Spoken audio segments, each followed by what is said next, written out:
I watched a video last night where they were talking about TV shows, movies, etc., and they were talking about all these TV shows and movies and stuff that they like, and they went down like one by one. They went down through a whole bunch of different stories, and they were talking about fairy tales, and they were talking about all these things, and they were talking about C.S. Lewis and how he came to Christ. And one of the stories that you see if you go looking into C.S. Lewis's life is that he was walking along with a couple other fellas. They were having a conversation about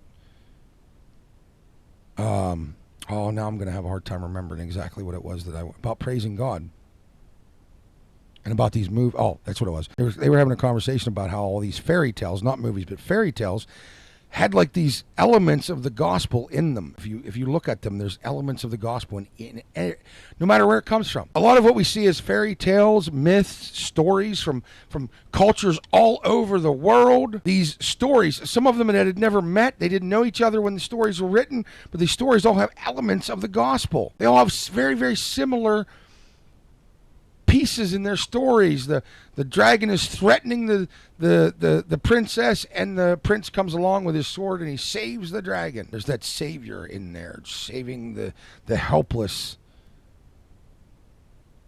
from the evil dragon. And they were talking about how all of these stories have elements of the gospel, and C.S. Lewis overheard it.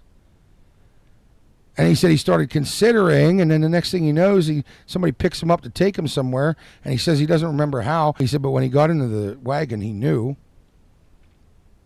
God didn't exist. Jesus wasn't real. A few hours later, he arrives at his destination where someone was driving him to, because he was in a carriage. Or wait, I think he was in the sidecar of a motorcycle, actually.